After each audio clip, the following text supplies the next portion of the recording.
I cannot conclude this interview without, of course, talking about the dun-dun-dun-dun Stradivarius being stolen. I thought you had it. Yeah, no, please, no, don't it's come after me. Somewhere. I do not. So here's what's interesting. So if you really want to hear like a beautifully told story about the whole incident, check out Frank on the Moth Radio Hour. You do such a good job. It's humorous and heartfelt in terms of excellent storyteller, by the way. I had some help from their producers, but the Moth, it was a really interesting experience. I bet it was. And so here's what struck me. At the end of it, you said, you know what? The Stradivarius was stolen. There was a whole incident around it. But at the end of the day, that is a piece of this violin's 300 and some history, right? That happened. It adds to its history. And you were kind of, I think you actually said you were sort of a blip in that occurrence. But you are here.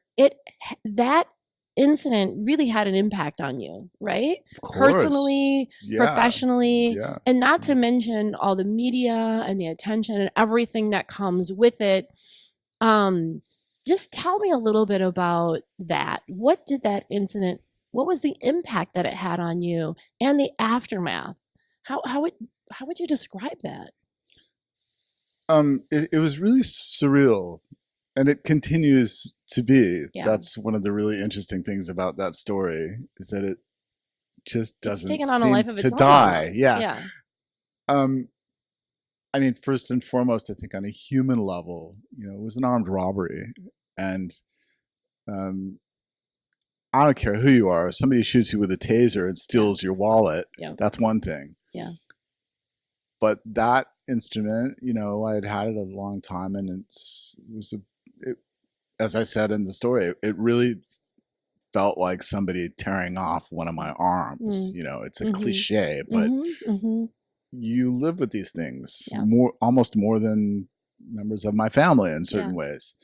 And so there was that, and then the initial shock of what had happened. And then it was such an unusual crime. It's still singular. I mean, there's FBI people and MPD people who had never even heard of anybody trying to steal something like that. Right.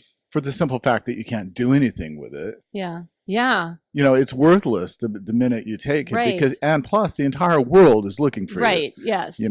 I don't think that those guys just didn't get that far. They knew how to steal it, but so I have to hand it to them, whatever, anybody thinks of the police and the FBI. Some of these guys worked 18-hour days, and they understood. We had a police chief who really got it right away. Ed Flynn was a huge arts supporter. He went to the Symphony. I actually kind of knew him. We hung out a little bit. He got it right away. That was amazing to me, because he in a lot of other cities that wouldn't happen. So you had these homicide detectives where I'm laughing just because it's like they didn't know what this was. They're like, it's a violin. But it was a piece of history, and they're singular, and they're these weird functional antiquities, that are perfect. And it was gone, and it was in Milwaukee.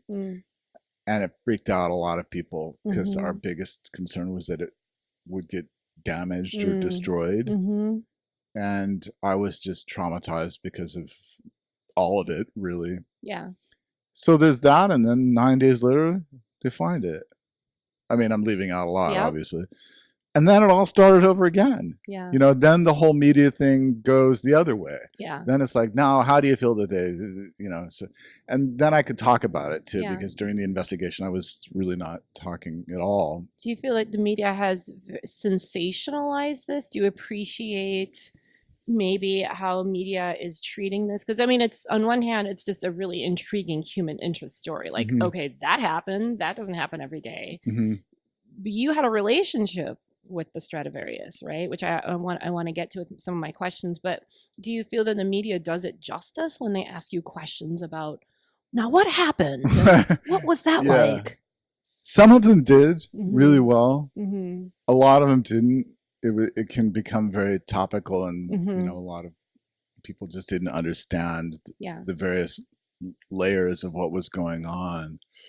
There was a wonderful piece in Vanity Fair, which I think still told the story really, really beautifully. It's Mm-hmm. huge, but it got that kind of weirdness to it on so many levels, and this Yeah. like almost like a Coen Brothers movie. Mm.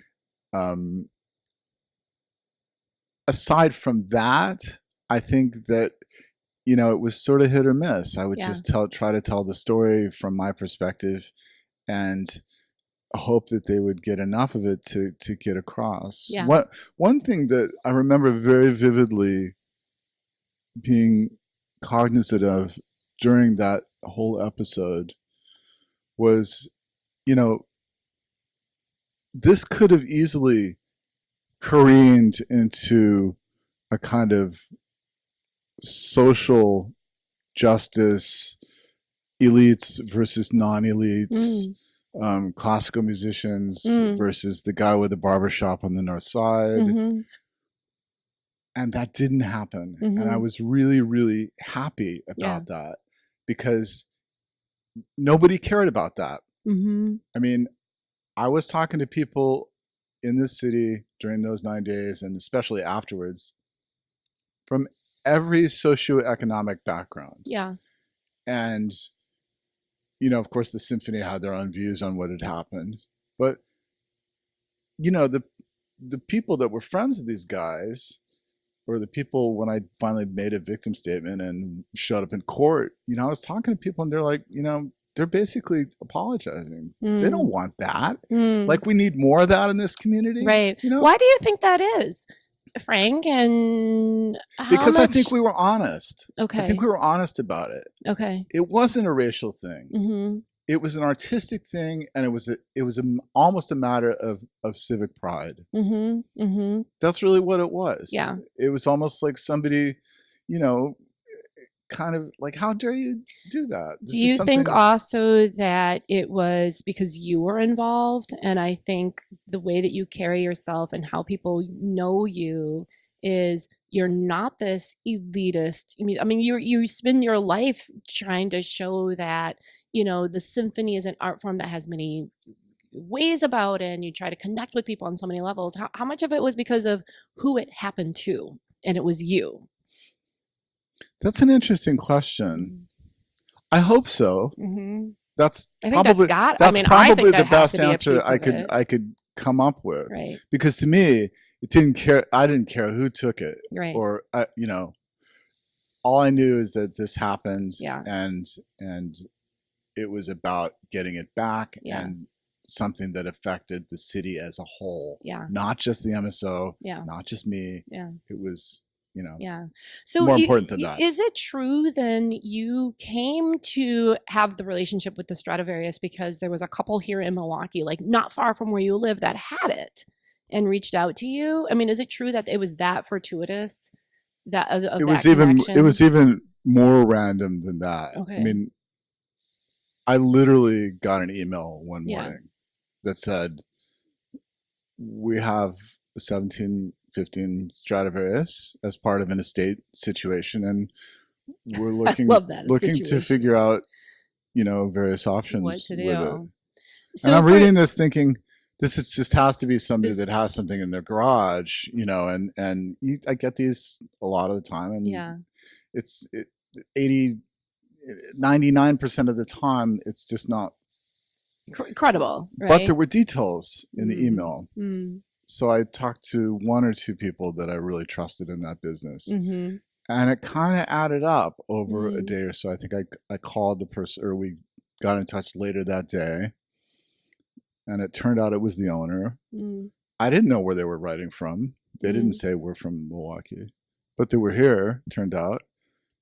And like a week later, we met, just a couple days later, we met down at a storage locker down in the 3rd Ward. And we happened to hit it off just personally. And they really were looking for guidance on what to do with it. Somebody had passed away, and they had this instrument in their family since like 1963, right? And it turned out it looked like the same violin that nobody had really seen a lot of since about the early 90s. So it started to add up, and I was like, is it possible this thing, when I first met them, the violin was nowhere to be found. And I finally had to say, like, where is this? And this violin that you speak of? Right. But I had seen a lot of insurance papers and authenticity things and stuff that, they probably at that point didn't even trust you to bring it out, right? Listen, I don't know how this happened. They wrote me. I'm happy to I'd had some of these instruments before. They told me later on. That's one reason they reached out. Yeah. I felt, and also once we sort of made a connection, I think that was important. They did. Yeah. We were I was interested. I think they thought for the right reasons. Yeah. It wasn't like, hey, do you want to play this thing? It was like, we're just looking for options. We know what we have, but we don't. That's not really our world. Right. So anyway, it turns out the thing, they had wisely put it in a bank vault downtown. Yeah. Like 150 feet from the concert hall. And I'm like, you kidding? It's that. So we went down there and opened it up, and I was there with an expert friend of mine, and we were just, it really was like we had stumbled on some, I can't Picasso or something. Even imagine. It wasn't playable at the time. Oh, so it needed a little TLC. You know, I mean, it's 20% humidity in a bank vault, and that's interesting.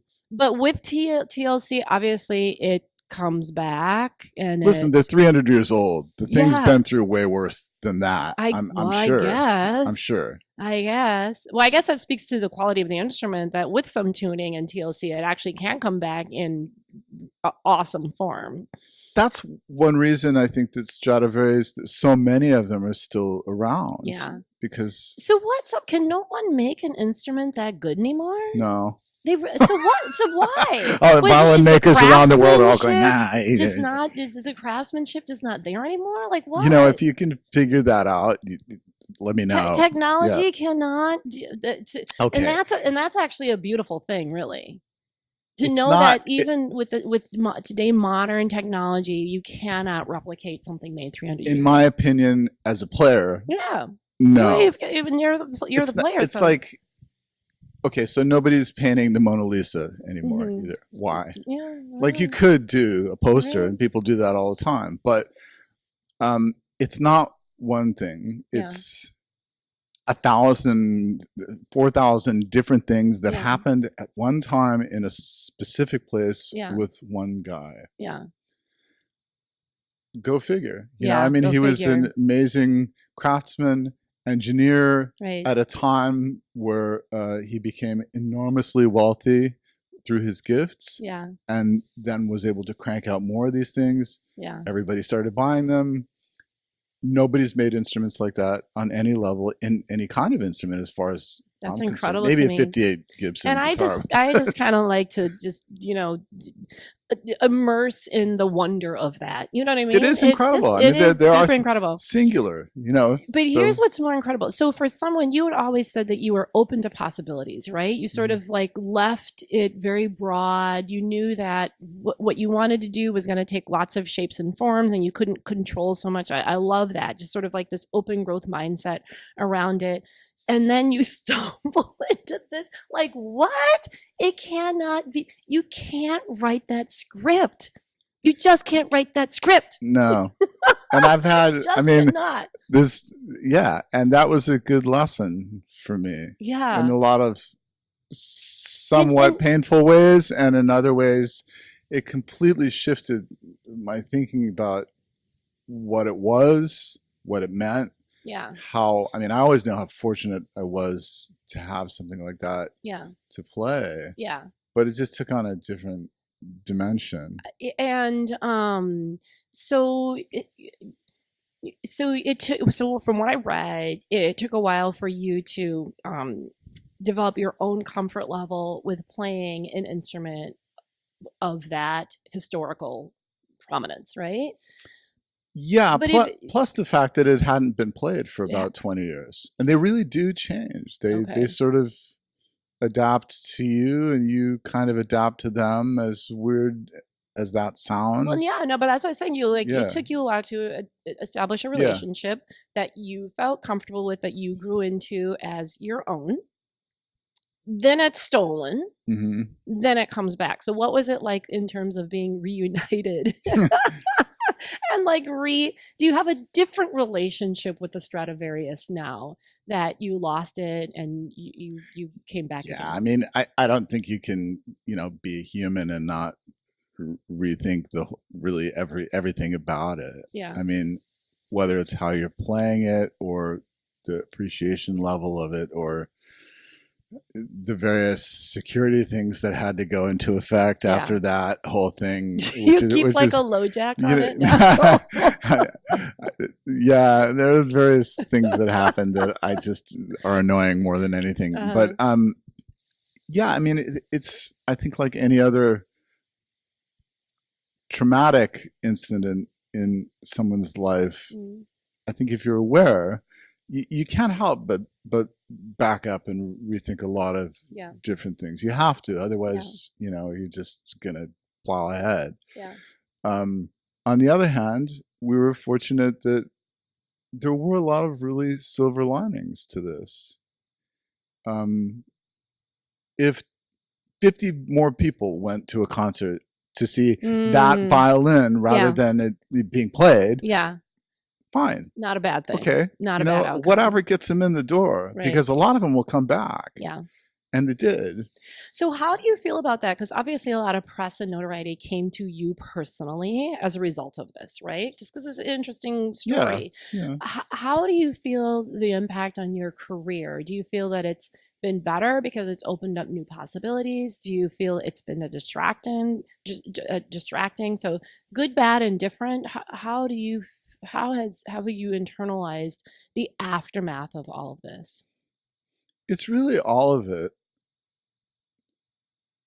Sometimes it's been awful because people only want to talk about that, or you're the person that Mm-hmm. got their violin stolen, so that's why they go to your concert. Now, hopefully they like the Mm, concert, mm, but I'm a musician and that's what I do. Okay. mhm, Um, on the other hand, you know, the publicity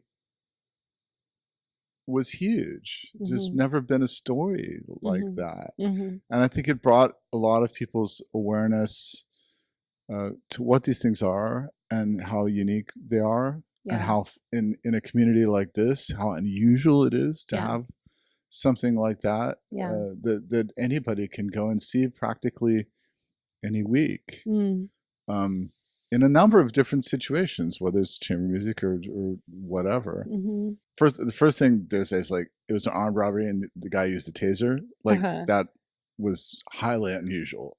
Oh, Nobody uses a taser. I yeah. mean, Well, yeah. I'm glad he did. Don't get me Right, wrong. right. But and the second thing they would say is that was by far, to a person, they all agreed that was the worst experience in the police academy that they ever had. Because if you carry a Uh-huh. taser, you got to get shot with one in the training. Oh, So they were bad. like, taser. I Yeah, cannot yeah. even. It's not fun. Yeah. Um. So Yeah. yeah, So, and not to minimize it. All right. So, this experience that you had, I mean, I'm glad you said that. It actually, in fact, was an armed robbery with a weapon that was used on you. yeah. Right. So, I mean, to be fair, And traumatic. planned for many years. It turned out. Right. Which then has its own level of the feeling of someone is, stalking you and someone, you know what I mean? Like Well, they plotting. were. Yeah. I mean, that's an element that I think a lot of people don't know, Right. and that I didn't even know. It took me. Yeah. They didn't tell me that until 3 or 4 months later, and a Yeah. couple of I mean, so detectives. that add the Yeah, whole creepy factor, yeah, it was weird. so I mean, I'm sure you don't even think of your own safety in the same way, right? I mean, violated, really, essentially. Your Yeah, space, your it safety, was everything. strange. I Yeah. mean, the Yeah. guy knew a lot, Yeah. Yeah. way more than I would have expected anybody, especially for what the result was. Yeah. Part of me was like, wait a minute, you spent 3 years doing this, and Yeah. that was the goal. I mean, Yeah. yeah, But traumatic nonetheless, yeah, of right? course, So yeah, sure. this topic of then you're an artist and you have the music to turn to. And then, of course, with the passing of your wife. Um, so, this topic of trauma, music for you, but arts in general. Do you want to talk a little bit about that in terms of the role that that plays in your own healing personally, but in healing in general, and what we can take away in terms of the role that the art plays with that? Well, I think it's two separate things, really. Okay. I mean, for thousands of years, the arts have been used in a sort of healing capacity. Um, Hospitals have art exhibits and have musicians come in and play, and there are physiological benefits to patients. Mm-hmm. I mean, demonstrable. But if you're a professional musician or professional artist, and you have something either like your violin getting stolen, um, or in my own case, within a relatively short period of time after that, within a couple, it was just when things were sort of settling down, Mm-hmm. I felt like, it was kind of um, stabilizing a bit. And my wife got sick, and we've been together for quite a while and had Mm-hmm. two young daughters. There were, I think, 10 and 9 and 11 at the time. And she passed away after about a year and a half, 2 years. And those two things on top of each other, in a way, I think when you're doing the kind of job we were just talking about, Mm-hmm. then you're really out of control. I Mm-hmm. mean, everything is upside down. Yeah. Nothing, you just have to do what you can do. Mm-hmm. Um, I made a conscious decision, for a variety of reasons, to use what was happening in my life situation to help as much as I could with my own well-being artistically and with the situation I was coming home to every day. So what I mean by that is that, there were some people that really didn't understand why I kept playing and I Mm-hmm. had to go down Mm-hmm. and just keep playing. Yeah. There were times, of course, when I couldn't be there just because of everything that was going on. But my life for about a year and a half was, I was either in a hospital or being a caretaker, or I was practicing, or I was at the MSO or playing chamber music. Yeah. And those things fed off of each other. As strange as that sounds, I was in a completely foreign world in one way, and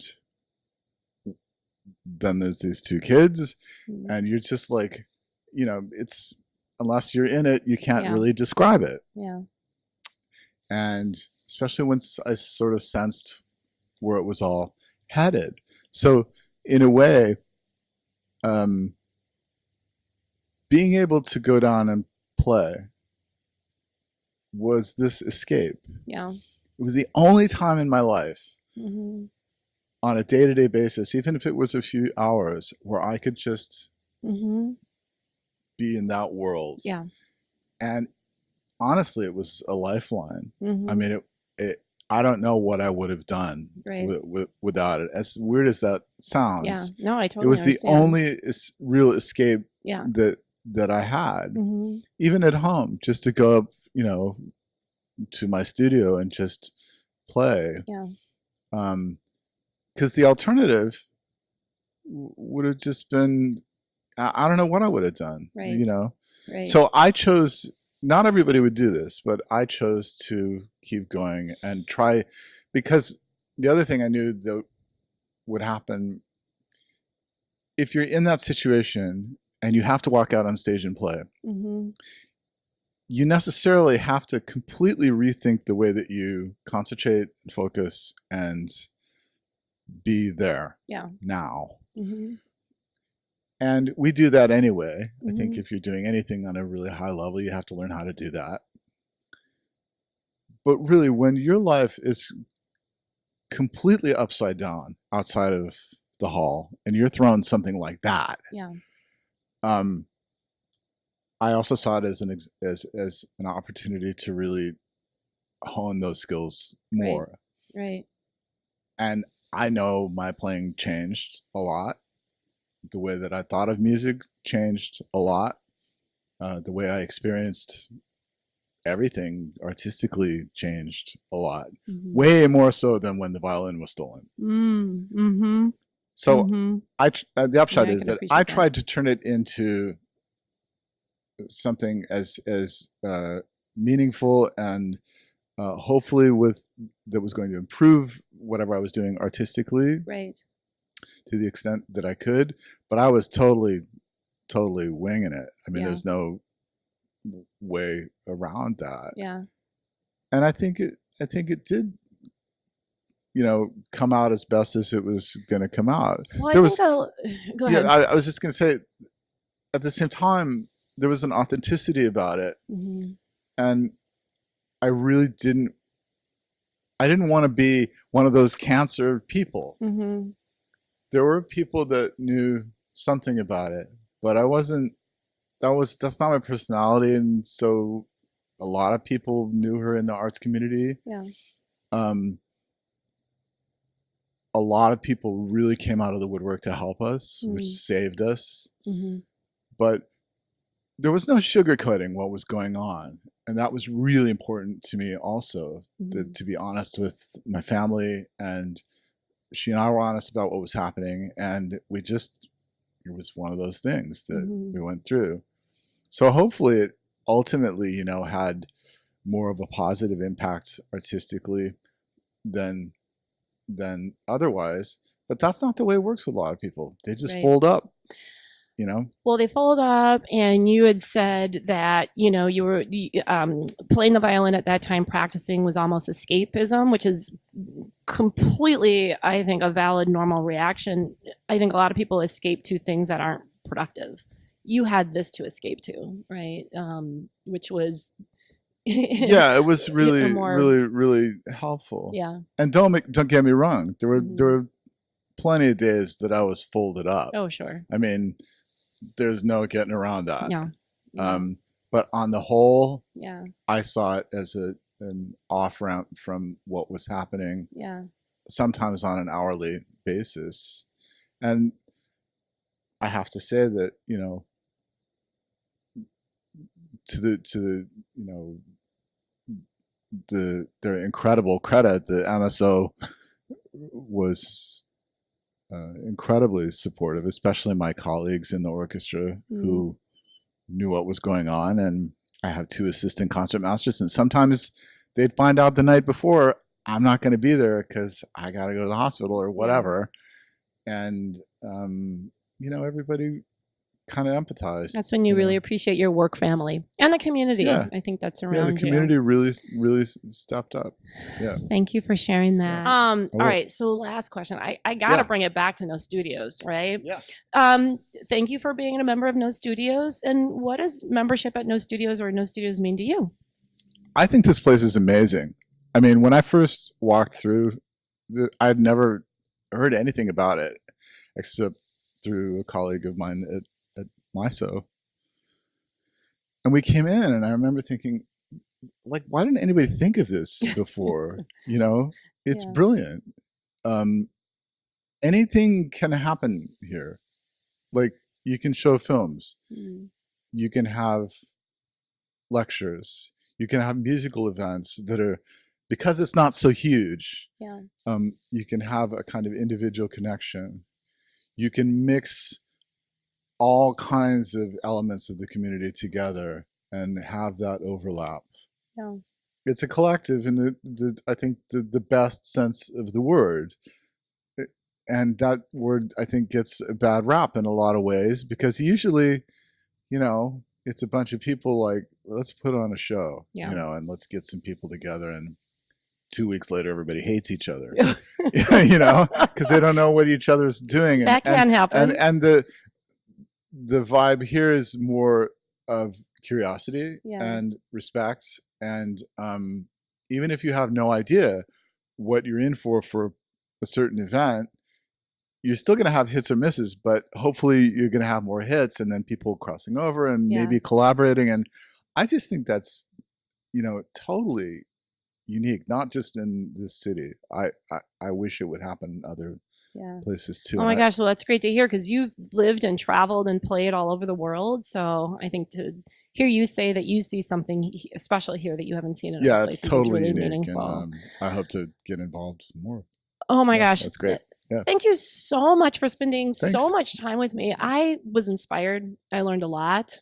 Gosh, Great. what did I learn? You learned kind of what a concertmaster does. I actually did learn what a concertmaster did, which is really important because I was baffled. I learned that, stuff goes down on the stage that we don't always see, which is actually also very interesting. Yeah. But mostly I learned, everyone said you were a nice guy. That is true. But in addition to that, I'm also going to add curious, outgoing, thoughtful. I just kind of like your whole mindset and your whole perspective. You're always growing and learning. It's good for the Milwaukee Symphony. It's good for Milwaukee, and because you're a member of No Studios, it's good for No Studios too. Thank you very much. Thanks for having me. Thank you so much. Thanks.